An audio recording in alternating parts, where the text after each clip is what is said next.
Thank you. Thank you very much, everyone. সব হিসাব নিকাশ পাল্টে দিয়ে হোয়াইট হাউসের চাবি ডোনাল্ড ট্রাম্পের হাতে পেলেন 289টি ইলেকটোরাল ভোট বিশ্ব সম্প্রদায়ের সঙ্গে সুসম্পর্ক প্রতিষ্ঠার প্রতিশ্রুতি I want to tell the world community we expect to have great relationships. We will get along with all other nations willing to get along with us. We will be. নতুন মার্কিন প্রেসিডেন্টকে বিশ্ব নেতাদের অভিনন্দন। ওয়াশিংটন ঢাকা সম্পর্ক আরো জোরদার হবে আশাবাদ বাংলাদেশের প্রধানমন্ত্রীর। দেখছিলেন প্রধান শিরোনাম। সন্ধ্যার সময়ের সঙ্গে আছি আমি সজল মিত্র রিচার্ড এবং আমি ফাহমিদা মৌটুসী। এবার অন্যান্য শীর্ষ সংবাদ।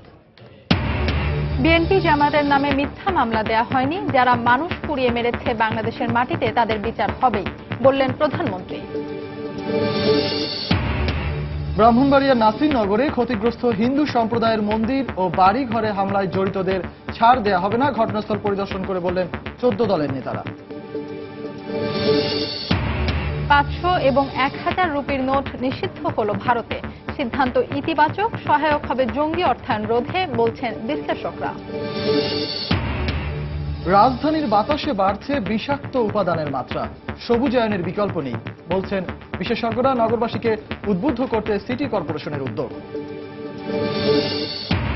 এবং পণ্য পরিবহনের পাশাপাশি চট্টগ্রাম বন্দর থেকে ভারত, শ্রীলঙ্কা, মিয়ানমার, থাইল্যান্ডে পর্যটক পরিবহনের পরিকল্পনা, বেসরকারি খাতে ছেড়ে দেওয়ার পরামর্শ ব্যবসায়ীদের।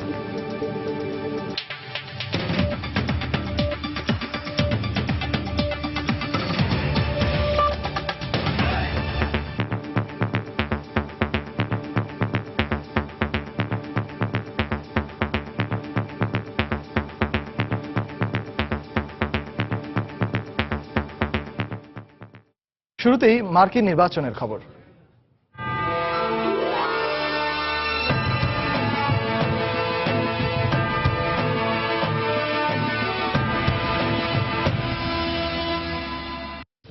অবশেষে যুক্তরাষ্ট্রের ভোটাররা হোয়াইট হাউসের চাবি তুলে দিলেন ধনকুবের ডোনাল্ড ট্রাম্পের হাতে। ব্যবসায়ী ট্রাম্পের কাছে হেরে গেলেন এক সময়ের ফার্স্ট লেডি, সিনেটর ও পররাষ্ট্রমন্ত্রীর দায়িত্ব পালন করা হিলারি ক্লিন্টন।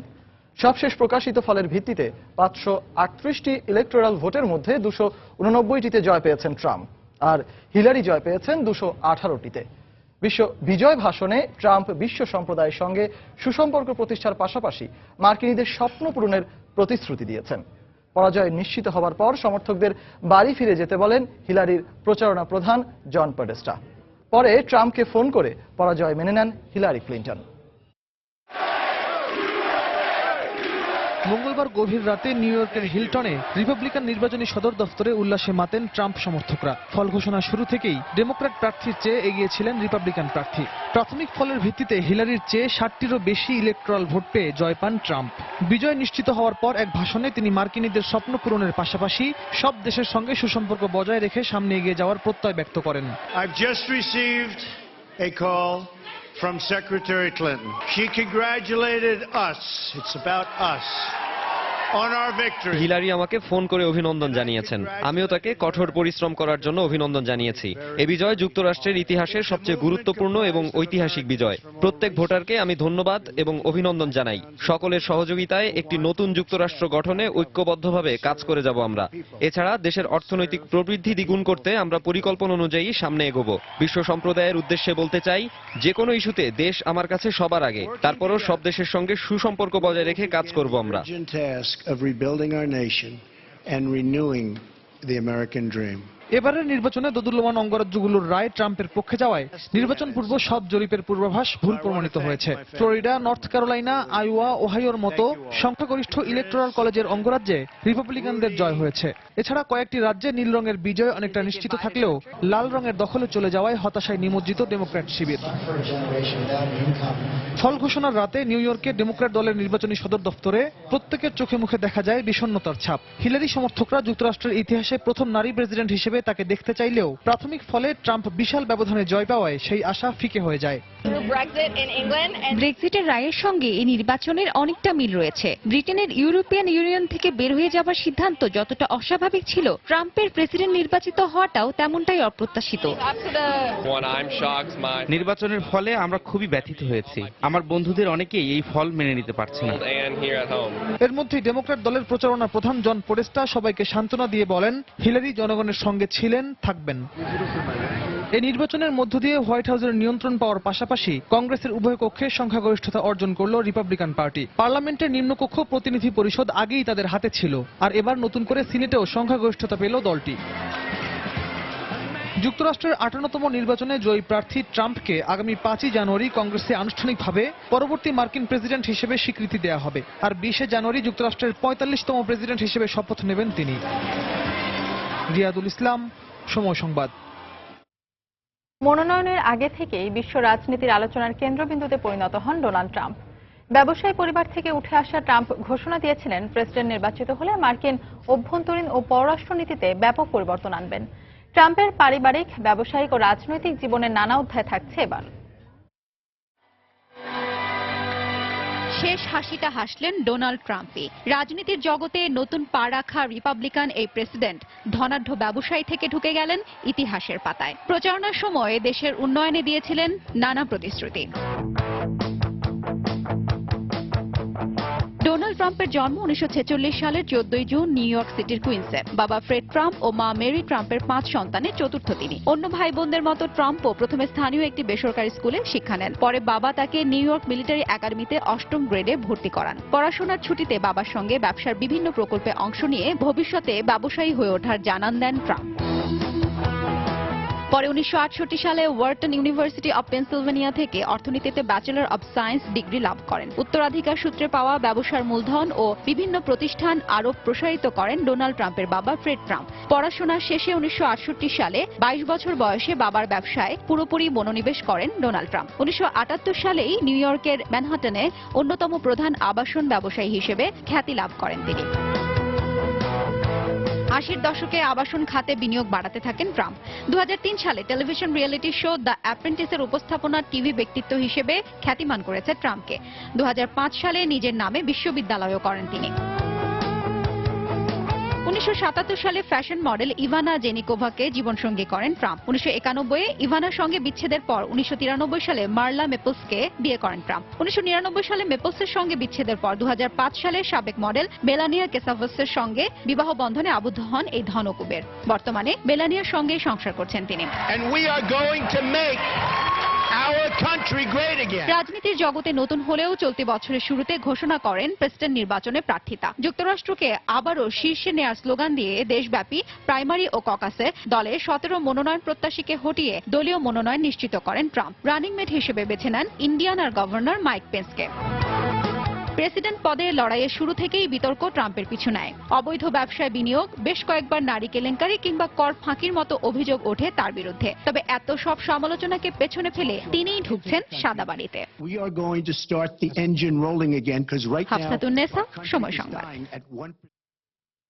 প্রেসিডেন্ট পদে রিপাবলিকান প্রার্থী ডোনাল্ড ট্রাম্পের বিজয়ের পর বিশ্বের বিভিন্ন দেশের নেতারা অভিনন্দন জানিয়েছেন। বৈরী সম্পর্কের দেশ রাশিয়ার প্রেসিডেন্ট ভ্লাদিমির পুতিন ট্রাম্পকে অভিনন্দন জানিয়ে আশা প্রকাশ করেছেন দুদেশের সম্পর্কের টানাপোড়েন কমাতে দুদেশ একসঙ্গে কাজ করবে। ফরাসি প্রেসিডেন্ট ফ্রাঁসোয়া ওলাদও ট্রাম্পকে শুভেচ্ছা জানিয়ে বলেছেন, সিরিয়া ও ইরাক ইস্যুতে ট্রাম্পকে তার অবস্থান পরিষ্কার করতে হবে। কে হতে যাচ্ছেন যুক্তরাষ্ট্রের নতুন প্রেসিডেন্ট, সে অপেক্ষার পালা শেষ হলো ডোনাল্ড ট্রাম্পের বিজয়ের খবরের মধ্য দিয়ে। শুধু মার্কিনদের নয়, পুরো বিশ্বের চোখ ছিল যুক্তরাষ্ট্রের এই নির্বাচনের দিকে। ট্রাম্পের প্রেসিডেন্ট নির্বাচিত হওয়ার পর বিভিন্ন রকম প্রতিক্রিয়া জানিয়েছেন বিশ্ব নেতৃবৃন্দ ও বিভিন্ন দেশের সাধারণ মানুষ। ফ্রান্সের প্রেসিডেন্ট ফ্রাঁসোয়া ওলাদ অভিনন্দন জানিয়ে বলেন, সিরিয়া, ইরাক ও ইরান ইস্যুতে ট্রাম্পকে তার অবস্থান পরিষ্কার করতে হবে। ডোনাল্ড ট্রাম্পকে অভিনন্দন জানাচ্ছি। যুক্তরাষ্ট্র আমাদের গুরুত্বপূর্ণ অংশীদার রাষ্ট্র। নতুন প্রেসিডেন্ট দায়িত্ব নেয়ার পরপরই মধ্যপ্রাচ্যের সন্ত্রাস বিরোধী অভিযান এবং অর্থনৈতিক বিষয় নিয়ে আলোচনা করব আমি। যুক্তরাষ্ট্রের সঙ্গে বৈরী সম্পর্ক থাকা সত্ত্বেও রাশিয়ার প্রেসিডেন্ট ভ্লাদিমির পুতিন অভিনন্দন জানিয়েছেন ট্রাম্পকে। দুদেশের সম্পর্ক উন্নয়নে কাজ করার আশা প্রকাশ করেছেন তিনি। বর্তমানে যুক্তরাষ্ট্র ও রাশিয়ার মধ্যে যে সম্পর্ক তাকে বন্ধুত্বপূর্ণ বলা যাবে না। আশা করছি নতুন মার্কিন প্রেসিডেন্ট গঠনমূলক সংলাপের মাধ্যমে সম্পর্ক উন্নয়নে কাজ করবেন। ট্রাম্পকে অভিনন্দন জানিয়েছেন জার্মান চ্যান্সেলর অ্যাঙ্গেলা মার্কেলও। বলেছেন নতুন প্রেসিডেন্টের সঙ্গে এক হয়ে কাজ করবে তার দেশ। ডোনাল্ড ট্রাম্পকে আমার পক্ষ থেকে অভিনন্দন জানাচ্ছি। যুক্তরাষ্ট্রের সঙ্গে আমাদের অংশীদারিত্ব বজায় রাখতে হবে, যাতে করে আমরা সন্ত্রাস বিরোধী লড়াই, জলবায়ু পরিবর্তন ও দারিদ্র্য বিমোচনের মতো বিষয়ে একসঙ্গে কাজ করতে পারি। নবনির্বাচিত প্রেসিডেন্টকে অভিনন্দন জানিয়েছেন অস্ট্রেলীয় প্রধানমন্ত্রী ম্যালকম টার্নবুলও। বলেছেন আগের মতোই একসঙ্গে কাজ করে যাবে দুদেশ। ট্রাম্পের জয়ে অভিনন্দন জানিয়েছেন দক্ষিণ কোরিয়া, চীন, জাপান ও থাইল্যান্ডের নেতারাও। এদিকে ট্রাম্পের জয়ে রাস্তায় নেমে আনন্দ প্রকাশ করেছে ভারতীয়রা। এ সময় তাদের নেচে গেয়ে সবাইকে মিষ্টি বিতরণ করতে দেখা যায়। হাফসাতুন্নেসা, সময় সংবাদ। এদিকে যুক্তরাষ্ট্রের ৪৫তম প্রেসিডেন্ট নির্বাচিত হয় ডোনাল্ড ট্রাম্পকে অভিনন্দন জানিয়েছেন প্রধানমন্ত্রী শেখ হাসিনা। ট্রাম্প তার অসাধারণ নেতৃত্বের মাধ্যমে আমেরিকা সহ সারা বিশ্বের মানুষের সেবায় নিয়োজিত থাকবেন বলে অভিনন্দন বার্তায় আশাবাদ ব্যক্ত করেন প্রধানমন্ত্রী। ট্রাম্পের নেতৃত্বে আমেরিকা ও বাংলাদেশের পারস্পরিক সম্পর্ক আরও জোরদার হবে বলেও আশাবাদ ব্যক্ত করেন তিনি। এছাড়া ডোনাল্ড ট্রাম্প ও মেলানিয়া ট্রাম্পকে বাংলাদেশ সফরের আমন্ত্রণও জানান শেখ হাসিনা।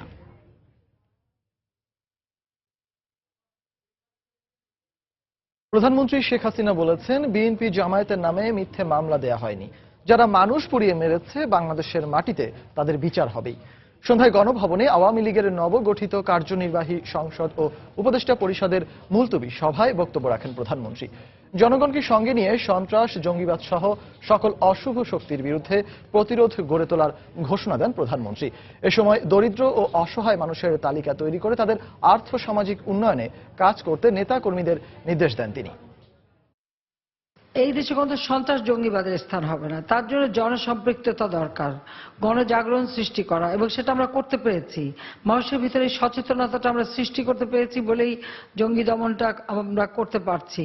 জনগণকে সাথে নিয়েই আমাদেরকে এই অশুভ যে কর্মকাণ্ডগুলি অর্থাৎ সন্ত্রাস, জঙ্গিবাদ, মাদকাসক্তি এগুলি আমাদের প্রতিহত করতে হবে, আর দেশের মানুষের শান্তি নিরাপত্তা নিশ্চিত করতে হবে। কারণ দারিদ্র্যমুক্ত করব বললেই চলবে না। সত্যিকারভাবে যারা দারিদ্র্যের কষাঘাতে জর্জরিত তাদের কাছে পৌঁছাতে হবে, তাদের আর্থসামাজিক উন্নতি আমাদের করে দিতে হবে। তারা যে শত শত মানুষ, নিরীহ মানুষ বাসে চড়তে পারেনি, তাদের আগুন দিয়ে পুড়িয়েছে, যারা এই ধরনের হত্যাকাণ্ডের সঙ্গে জড়িত তাদের বিচার অবশ্যই বাংলা মাটিতে হবে। তাদের বিচার হতেই হবে, কারণ এটাও এক ধরনের সন্ত্রাসী কর্মকাণ্ড। তো সন্ত্রাসী কর্মকাণ্ডে বিএনপি জামাতের যারা জড়িত অবশ্যই তাদের বিচার বাংলা মাটিতে হবে। কাজে ওই মিথ্যা মামলা কারোর বিরুদ্ধে দেওয়া হয়নি।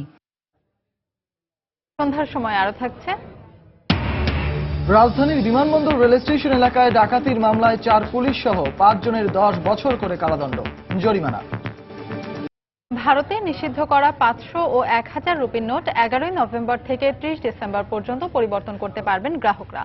প্রধানমন্ত্রী নরেন্দ্র মোদীর ঘোষণার পর গতকাল মধ্যরাত থেকে নোটগুলো বাজার থেকে প্রত্যাহার করেছে রিজার্ভ ব্যাংক অফ ইন্ডিয়া। মূলত দুর্নীতি ঠেকাতেই এই পদক্ষেপ নেওয়া হয়েছে বলে জানিয়েছেন প্রধানমন্ত্রী। এদিকে বিশ্লেষকরা বলছে এই সিদ্ধান্তের ফলে জাল টাকা, কালো টাকা প্রতিরোধের পাশাপাশি জঙ্গি অর্থায়ন কমবে। প্রধানমন্ত্রীর ঘোষণার পর স্থানীয় সময় গতরাত 12টা থেকে ভারতে অচল হয়ে যায় 500 ও 1000 রুপির নোট। সন্ধ্যায় জাতির উদ্দেশ্যে দেওয়া ভাষণে হঠাৎই ঘোষণা দেন প্রধানমন্ত্রী নরেন্দ্র মোদী। সরকারের এই সিদ্ধান্তে ক্ষোভ প্রকাশ করেছেন দেশটির সাধারণ মানুষ ও ব্যবসায়ীরা। হট করে এই সিদ্ধান্তটা নিয়ে এরকম ভাবে টাকাটাকে করে দেওয়া, ব্যান্ড করে দেওয়া, সেটা ঠিক মানে এত তাড়াতাড়ি ঠিক হয়নি। খুবই প্রবলেম, কারণ হঠাৎ করে আপনি আজকে বললেন কালকে 500 টাকা 1000 টাকা উঠে যাবে, এটাও তো কখনো সম্ভব না, কারণ দেশে এরকম কোটি কোটি টাকা রয়েছে, প্রত্যেক মানুষের কাছে এরকম টাকা রয়েছে। একটা উপায় তো থাকার দরকার ছিল, হঠাৎ করেই এমন সিদ্ধান্ত। বাজারে 500 রুপির পণ্য কিনতে গিয়ে কি আলাদা আলাদা 100 রুপির নোট দিব? সরকারের উচিত ছিল পরীক্ষামূলকভাবে এই কার্যক্রম শুরু করা। তবে দুর্নীতি ঠেকাতে উদ্যোগ নেওয়া হয়েছে বলে জানিয়েছেন প্রধানমন্ত্রী Narendra Modi. Reserve bank of ইন্ডিয়ার পক্ষ থেকে জনগণকে আতঙ্কে উদ্বিগ্ন না হয়ে 11 নভেম্বর থেকে ব্যাংক ও পোস্ট অফিসের মাধ্যমে পুরাতন নোট জমা দিয়ে নতুন নোট সংগ্রহ করার নির্দেশ দেওয়া হয়েছে। দুর্নীতি রোধেই এই নোটগুলো বন্ধ করেছি আমরা। এখানে আরো 50 দিন সময় আছে পুরাতন নোট জমা দিয়ে নতুন নোট সংগ্রহ করার। উদ্বিগ্ন হওয়ার কিছুই নেই। সন্ত্রাসবাদ নির্মূলের অনেক পদক্ষেপের এটি একটি। November 2016. In recent years, foreign 500 এবং 1000 রুপির নোটগুলো থেকে জাল নোট তৈরি খুব সহজ। নিরাপত্তাজনিত কারণেই এই নোটগুলো বন্ধ করে দিয়েছি। এ পদক্ষেপ ভারত সহ আশপাশের দেশগুলোর অর্থনীতির জন্য ইতিবাচক বলে মনে করছেন বিশ্লেষকরা। বিশেষ প্রয়োজনে চাইলে বাংলাদেশও এ ধরনের পদক্ষেপ নিতে পারে বলেও মনে করেন তারা। ইন্ডিয়ার ডিমনিটাইজ করার নীতিটা শুভ বলে মনে করি বাংলাদেশের জন্য, ভারতের জন্য তো বটেই। কারণ যেটা নাকি ফেক নোট যেগুলো, সেগুলি মূলত ধরার জন্য এটি তো একটি ব্যাধির মতন, রক্তে ক্যান্সারের মতন, এবং জনগণ আসলে বুঝতেও পারে না, তারা নিয়ে নেয়, সাফার করে। সেই জন্য জনগণকে লোকসান থেকে বাঁচানোর জন্যই এই পদ্ধতি ভালো। অনেক ব্যাপারেই কালো টাকা ব্যবহার হয় বা ফেক নোট ব্যবহার হয়, তো শোনা যায় সন্ত্রাসের মধ্যে ব্যবহার হয়। তো অনেক বিষয়ের মধ্যে সন্ত্রাসটাও দমনে সহায়তা করবে, এটা বলাই যায়। 10 নভেম্বর বাজারে নতুন 500 রুপি ও 2000 রুপির নোট ছাড়া হবে। ঘোষণায় আরো বলা হয় আগামী 30 ডিসেম্বরের মধ্যে প্রত্যেককে পুরাতন নোট জমা দিয়ে নতুন নোট সংগ্রহ করতে হবে। সময় সংবাদ, কলকাতা। ব্রাহ্মণবাড়িয়ার নাসিরনগরে ক্ষতিগ্রস্ত হিন্দু সম্প্রদায়ের মন্দির ও বাড়িঘরে হামলায় জড়িতদের ছাড় দেয়া হবে না বলে হুঁশিয়ারি দিয়েছেন 14 দলের নেতারা। ব্রাহ্মণবাড়িয়ার নাসিরনগরে হামলায় ক্ষতিগ্রস্ত মন্দির ও বাড়িঘর পরিদর্শন করে তারা এ আশ্বাস দেন। বিকেলে আওয়ামী লীগের প্রেসিডিয়াম সদস্য স্বাস্থ্যমন্ত্রী মোহাম্মদ নাসিমের নেতৃত্বে ঘটনাস্থল পরিদর্শন করেন তারা। এ সময় তথ্যমন্ত্রী হাসানুল হক ইনু, বেসামরিক বিমান পরিবহন ও পর্যটন মন্ত্রী রাশেদ খান মেনন, মৎস্য ও প্রাণী সম্পদ মন্ত্রী সাইদুল হক, সাবেক শিল্পমন্ত্রী দিলীপ বড়ুয়া এবং ব্রাহ্মণবাড়িয়া জেলা আওয়ামী লীগের সভাপতি ম উবাইদুল মুক্তাদির চৌধুরী উপস্থিত ছিলেন। নেতাকর্মীরা কাশীপাড়া, দাসপাড়া ও গৌর মন্দির এলাকা পরিদর্শন শেষে ক্ষতিগ্রস্তদের সাথে মতবিনিময় করেন। এ সময় জড়িতদের দ্রুত গ্রেফতার করে আইনের আওতায় আনা হবে বলে আশ্বাস দেয়া হয়।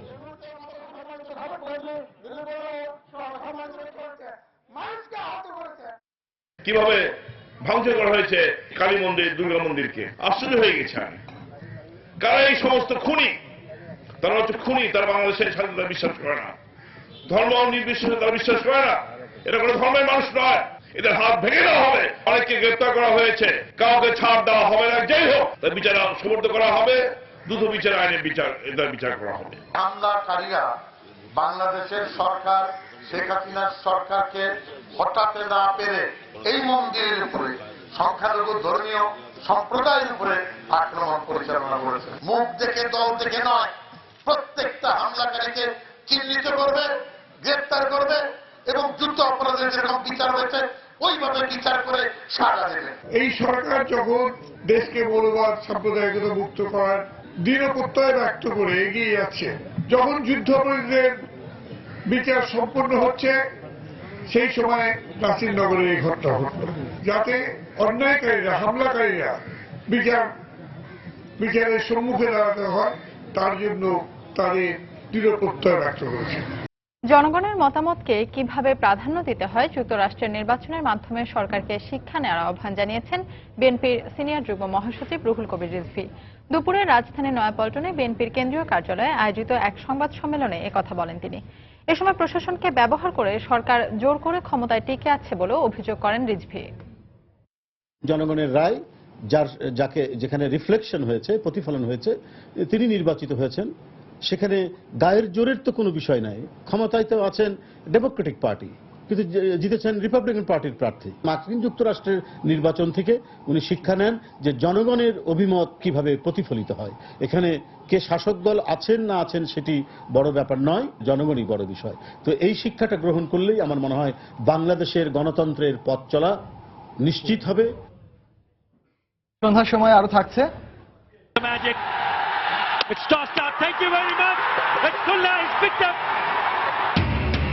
শেষ ওভারের নাটকীয়তায় রাজশাহী কিংসকে হারিয়ে বিপিএলে খুলনা টাইটান্সের প্রথম জয়।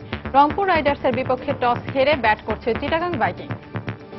খাদ্যবান্ধব কর্মসূচিকে সরকার কোনোভাবেই বিতর্কিত হতে দেবে না বলে মন্তব্য করেছেন খাদ্যমন্ত্রী অ্যাডভোকেট কামরুল ইসলাম। চাল বিতরণে যারা অনিয়ম করবে তারা যে দলেরই হোক না কেন তাদের বিরুদ্ধে কঠোর ব্যবস্থা নেওয়া হচ্ছে বলেও জানান তিনি। দুপুরে চট্টগ্রাম সার্কিট হাউসে জেলা প্রশাসকের আয়োজনে নিরাপদ খাদ্য আইন 2013 বাস্তবায়নে জনসচেতনতা শীর্ষক এক কর্মশালায় খাদ্যমন্ত্রী একথা বলেন। আজকে নিরাপদ খাদ্য আইন 2013 কিন্তু আমরা প্রণয়ন করেছেন মাননীয় প্রধানমন্ত্রী। উৎপাদন থেকে শুরু করে খাবার টেবিল পর্যন্ত আমরা নিরাপদ রাখতে চাই খাদ্যকে। 50 লক্ষ পরিবারকে 10 টাকা কেজিতে চাল দেব। কোন অবস্থাতে এই কর্মসূচিকে আমরা বিতর্কিত হতে দেব না।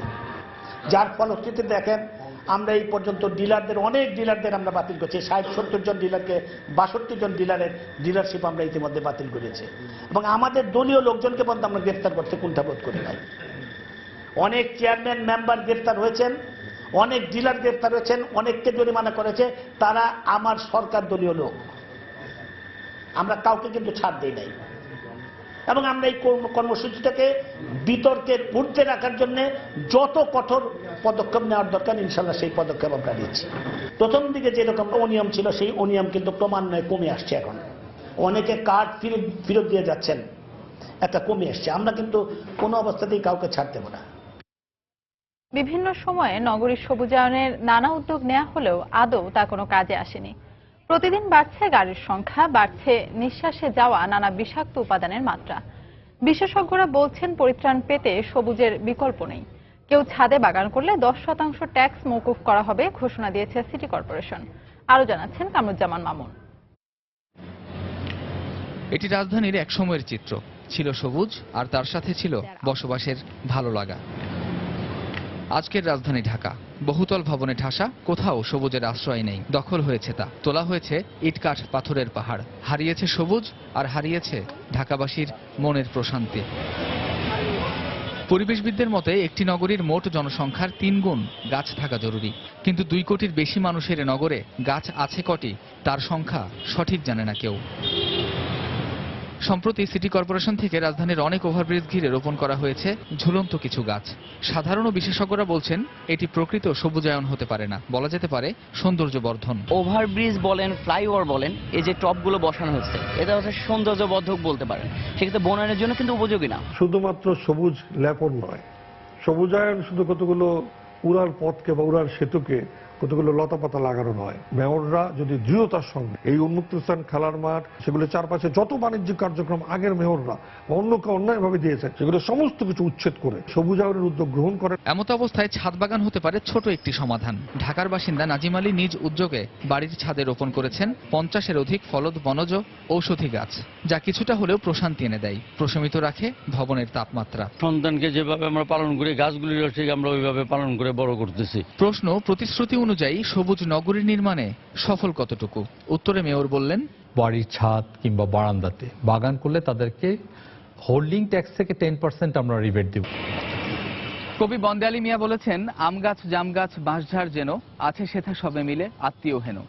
রাজধানী ঢাকায় সে আত্মীয়তা চোখে পড়ে না। মানুষ নির্বিচারে কেটেছে গাছ, বিপর্যয়ের মুখে পড়েছে পরিবেশ।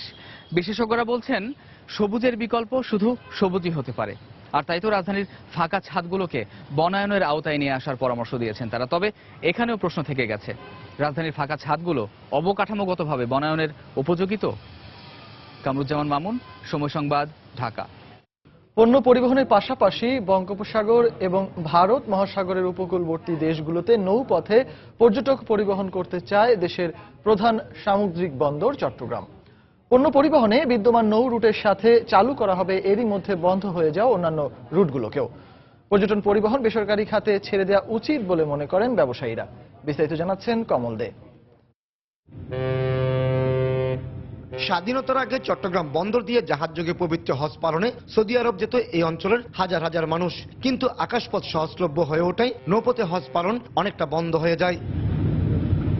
উন্নত বিশ্বের সব দেশে নৌপথকে ব্যবহার করে এগিয়ে নিচ্ছে পর্যটন শিল্পকে, কিন্তু সম্ভাবনা থাকা সত্ত্বেও এই সুযোগ কাজে লাগাতে পারছে না বাংলাদেশ। আমরা যাতে সি ক্রুজকে জায়গা দিতে, বার্থিং করার সুযোগ দিতে পারি, এই বিষয়গুলো পরীক্ষা নিরীক্ষা করা হয়েছে এবং এটাও আমরা চিন্তা ভাবনা করছি। এবং এটা যদি হয় তাহলে আমার মনে হয় যে সবাই আমরা বিভিন্ন দেশের জনগণের মধ্যে আরো দৃঢ় বন্ধন স্থাপিত হবে। আগামীতে বাংলাদেশের সাথে থাইল্যান্ড, শ্রীলঙ্কা এবং মিয়ানমারের হতে যাওয়া কোস্টাল শিপিং বিজনেস চুক্তিতে এই বিষয়টি রাখা দরকার বলে মনে করেন জাহাজ ব্যবসার সাথে সম্পৃক্ত এই ব্যবসায়ী। পার্শ্ববর্তী দেশগুলো প্লাস আমাদের দেশের যারা টুরিস্টের বড় বড় অর্গানাইজেশনগুলো আছে, তারা যদি উদ্যোগ নেয়, আমার মনে হয় এটি খুব সহজেই কিন্তু আপনার বাস্তবায়ন সম্ভব। তবে নানা সীমাবদ্ধতার কারণে সরকারিভাবে নৌপথে পর্যটক পরিবহন সফল নাও হতে পারে বলে আশঙ্কা চেম্বার সভাপতির। G2G government to government tourism সেক্টরে এগুলিকে এমইউ আনতে হবে, এগ্রিমেন্ট সাইন করতে হবে, এটা ফলো আপ করে এখানে একটা রুলস করতে হবে এবং রুলস করার পরে যদি প্রাইভেট সেক্টরকে এটা ছেড়ে দেওয়া হয় তাহলে they can do everything easily. Chittagong বন্দরে বিদ্যমান 16টি জেটিতেই সব ধরনের জাহাজ ভেড়ার সুবিধা থাকায় পর্যটকবাহী ক্রুজ ভেড়ার জন্য নতুন করে জেটি নির্মাণের প্রয়োজন হবে না। কমল দে, সময় সংবাদ, চট্টগ্রাম। রাজধানীর বিমানবন্দর রেল স্টেশন এলাকায় ডাকাতির মামলায় 4 পুলিশ সহ 5 জনের 10 বছর করে কারাদণ্ড দিয়েছেন আদালত। সকালে ঢাকা জেলা ও দায়রা জজ আদালতের বিচারক SM কুদ্দুস জামান এ রায় দেন। গত বছরের সেপ্টেম্বর মাসে সিঙ্গাপুর থেকে শাহিন নামের এক ব্যক্তির পাঠানো স্বর্ণালংকার, মোবাইল ফোন সহ প্রয়োজনীয় মালামাল গ্রহণ করতে বিমানবন্দর যায় তার ভাগ্নে সাইফুল। মালামাল নিয়ে ফেরার পথে রেল স্টেশন এলাকায় তাদের গাড়ির গতিরোধ করে APBN এর কর্মরত 2 ASI সহ 5 জন। এ সময় অস্ত্রের মুখে জিম্মি করে স্বর্ণালংকার ও জিনিসপত্র ছিনিয়ে নেয় তারা। এই ঘটনায় পরের দিন রেলওয়ে থানায় ডাকাতি মামলা করেন সাইফুল। ঘটনার সঙ্গে জড়িত থাকার কথা স্বীকার করে আদালতে 164 ধারায় জবানবন্দিও দিয়েছে অভিযুক্তরা। প্রত্যেককে 10 বছর করে কারাদণ্ড দেওয়ার পাশাপাশি 10,000 টাকা করে জরিমানা করেন আদালত।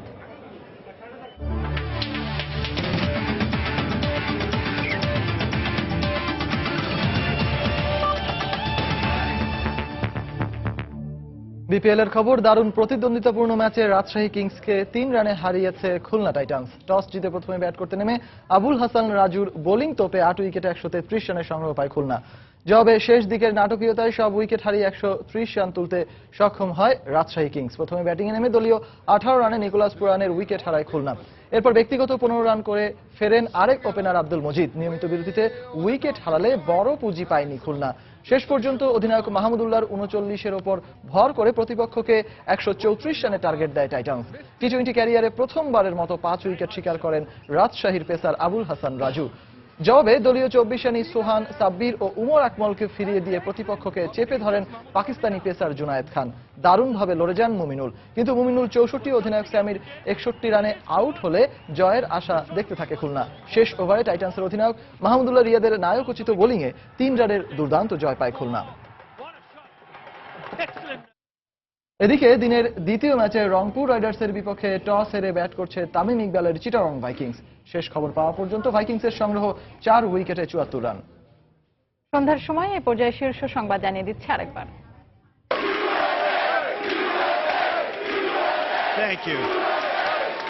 Thank you very much, everyone. সব হিসাব নিকাশ পাল্টে দিয়ে হোয়াইট হাউসের চাবি ডোনাল্ড ট্রাম্পের হাতে। পেলেন 289টি ইলেকটোরাল ভোট, বিশ্ব সম্প্রদায়ের সঙ্গে সুসম্পর্ক প্রতিষ্ঠার প্রতিশ্রুতি। I want to tell the world community we expect to have great relationships. We will get along with all other nations willing to get along with us. We will be. BNP জামাতের নামে মিথ্যা মামলা দেওয়া হয়নি। যারা মানুষ পুড়িয়ে মেরেছে বাংলাদেশের মাটিতে তাদের বিচার হবেই, বললেন প্রধানমন্ত্রী।